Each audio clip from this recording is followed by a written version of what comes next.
After demonstrating a terrible inability to defend against Ukraine's counterattack, Russia had to do something. On September 21st, 2022, Putin announced to the world his response: a massive mobilization. But the contents of the speech revealed deeper details in what will happen over the next phase of the conflict. With that in mind, here are the 10 biggest takeaways from Putin's big announcement. Number 1. Putin gambles for resurrection. We can summarize the entire strategy as the biggest bet Putin has made since the start of the war. When a war goes badly for a leader, especially a somewhat autocratic leader, they have a high risk of losing office. Consequently, they have an incentive to double down on the losing bet, commit further resources in the long-shot hope of turning things around.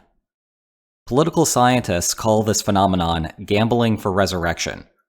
We've seen it before in Germany during World War I, and that's exactly what Putin is doing here.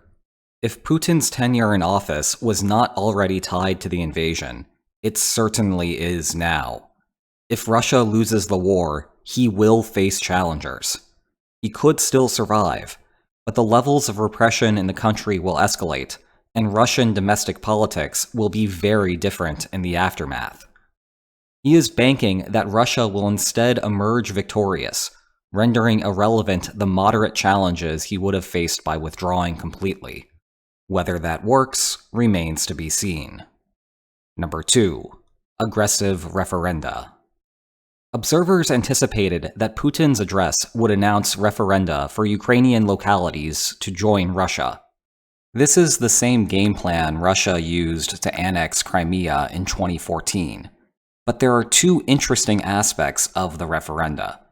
First is that they were not just limited to Luhansk and Donetsk. Russia had fomented the uprisings in these regions, collectively known as the Donbas, back in 2014, and recognized them as independent states when the invasion began. Putin apparently skipped the intermediary step for Kherson and Zaporizhia. Basically, Russia aims to integrate the Donbas and the Crimean land bridge into Mother Russia. This is an aggressive play for Putin.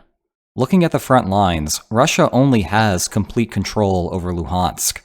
It's missing a large chunk of Donetsk, a good portion of Zaporizhia, including its capital city, and fragments of Kherson.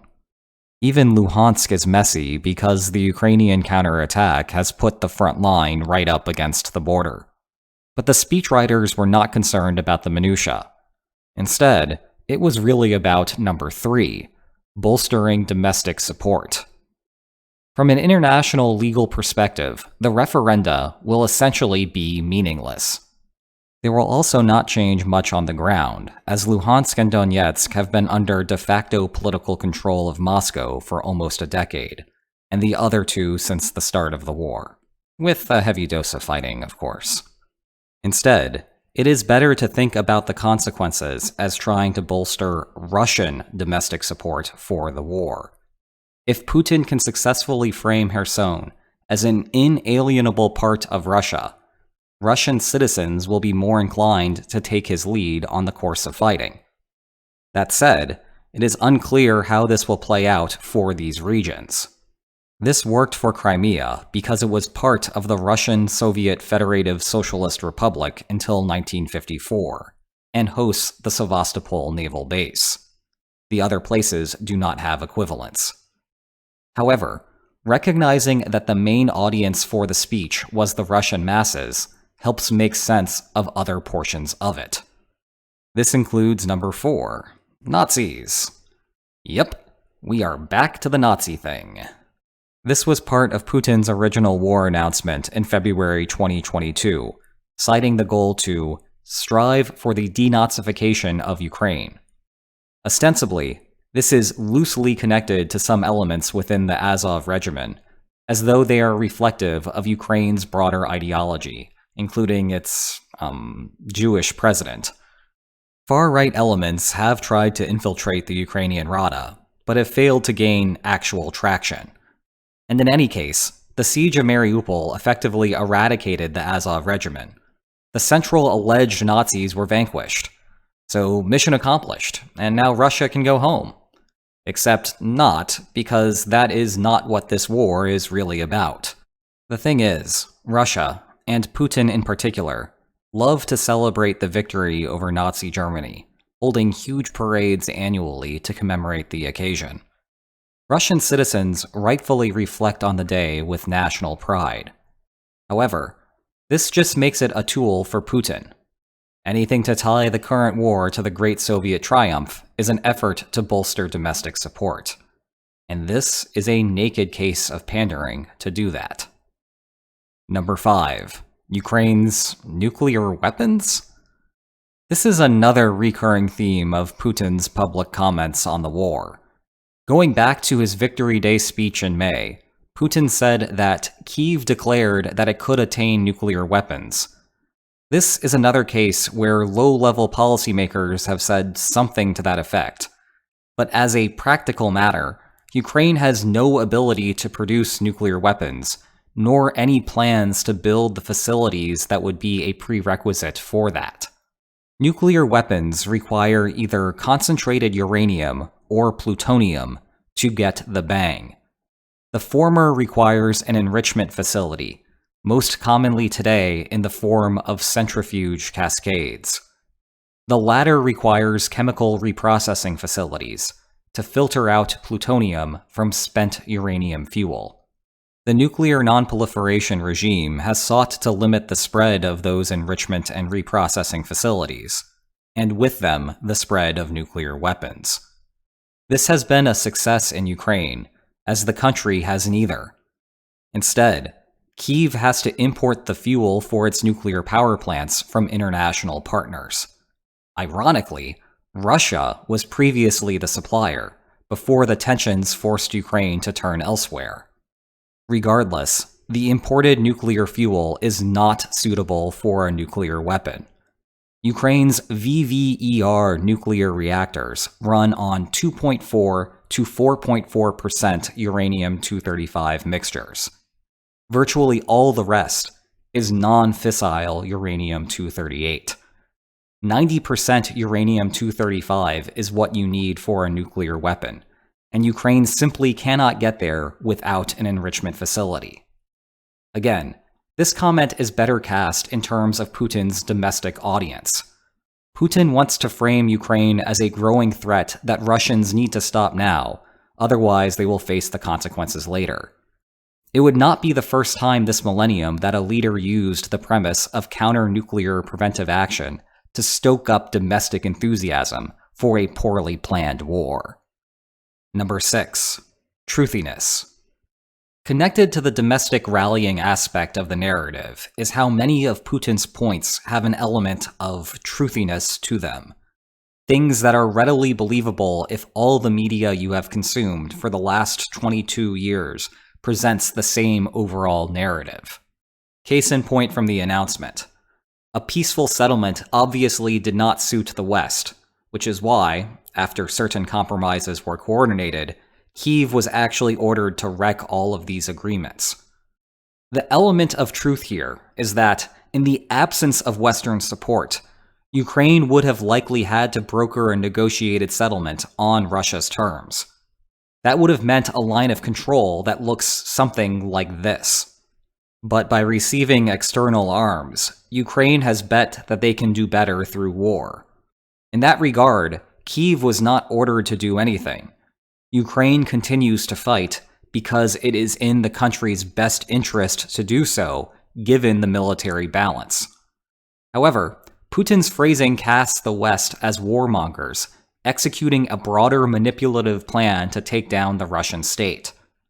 Again, the message to Russian citizens is clear. You should support this war against Ukraine, otherwise we are next. And that takes us to the main point of Putin's announcement. Number 7. The partial mobilization. Putin twice mentions that the line of control in Ukraine is 1,000 kilometers long. This simultaneously highlights an apparent accomplishment, but also hints at how Russia simply does not have the manpower to sustain it. If Russia wants to win, the army needs to look like this. Putin's solution is partial mobilization, calling up 300,000 reservists to reinforce Russia's position in Ukraine. Though the influx of troops implicitly is supposed to address Ukraine's remarkably successful counterattack, there is no mention of that. Regardless, this is not a free lunch for Putin. It destroys the narrative of the invasion as a special military operation, and it also backtracks on his push early in his presidency to shift to an all-volunteer army. It will force Russian citizens to begin asking questions about the war. The speech tries to hedge this as much as possible, describing it 5 times as partial mobilization, trying to prime the listener to think that this is a low-sacrifice option that will still bring glory to the motherland. It is not a general mobilization where average Alexanders rapidly transition from civilians to soldiers. At least not on paper, and at least not yet. But this raises a deeper question in the form of the 8th point, which is whether the mobilization will be effective. There are 3 central problems Russia will have to overcome with the mobilization. First is timing. Russia will need to mobilize the reservists and get them to report to their local deployment centers. This may be easier said than done, as plane tickets out of the country sold out following the announcement. I wonder who's leaving. The bright spot for Russia here is that they can force their more experienced soldiers into service and have a more competent crew than what operated over the first 7 months of the war with a volunteer army. Nevertheless, they will need additional training before they can head out, which will take time. This gives Ukraine a window of opportunity to press the advantage as far as they can before the weather turns and Russia has bolstered its front lines. Second is equipment. The 200,000 soldiers already fighting have been missing everything from basics like a full uniform to operable trucks and tanks. Put simply, Russia has a manufacturing problem. Empty factories won't win the war. And until that's fixed, each of those 300,000 troops are effectively a fraction of a soldier. Finally, Russia's morale problem on the front lines is going to get worse. Half of this is from the non-volunteer soldiers who will be mobilized without any choice in the matter. But it is also going to affect some soldiers already there. Many are on fixed-term contracts that pay for a soldier's service for a designated period of time. However, the new mobilization law allows Russia to extend those contracts without consent. That will lead to some very angry troops who are about to get very cold. But here is something to warm them up. Number 9, nuclear threats. Now for the interesting part. Putin's speech ended by declaring that if there is a threat to the territorial integrity of the country, we will certainly make use of all weapons systems available to us. A lot of this is the standard mutually assured destruction situation that the Cold War was famous for. The United States threatens to nuke the Soviet Union if the Soviet Union nukes the United States, and the Soviet Union threatens to nuke the United States if the United States nukes the Soviet Union. No one wants to get nuked, and so we had decades of peace, though a tense one. The new wrinkle here is that Putin wants to take his nuclear football, seen here, and extend his nuclear umbrella to attacks anywhere in Russia. Do you see the sleight of hand there? If Donetsk's referendum passes, then now it is Russia. So if Ukraine attacks it, will Moscow fire nuclear weapons to defend it? Political scientists are skeptical that nuclear weapons are useful for coercion or deterring opponents in far-flung regions. Moscow? Yes. Kherson? Not so much. The international backlash costs are too high. At this point, China and India are at best tolerating Russia's foray into Ukraine. Modi in particular called out Putin to end the war at a regional meeting before the mobilization announcement. Fire a nuclear weapon because of an attack in Luhansk, and Russia will quickly find itself even more isolated than North Korea. We have already witnessed how this plays out via Ukraine's handful of attacks on Russian territory and in Crimea, which ostensibly should have had nuclear protection. Putin's response was purely with conventional weapons, and there is no reason to think that anything has changed here. Unless Putin really, really insists that something has. Which takes us to number 10. This is not a bluff. Putin's nuclear threat ended with a bonus sentence. This is not a bluff. The Western news media's reaction to this has been predictably bad. He said he is not bluffing. That does it then. It must be true. He said so. Look, I do not know whether it is true or not. It's something that Western intelligence will be working hard to figure out. I would certainly wager a large sum of money that if the United States nuked Moscow, Putin would send a receipt back to Washington, D.C. Where he actually draws the line in practice beyond Moscow is up for debate. But any good international relations analyst should not change their beliefs based on Putin telling us that it is not a bluff.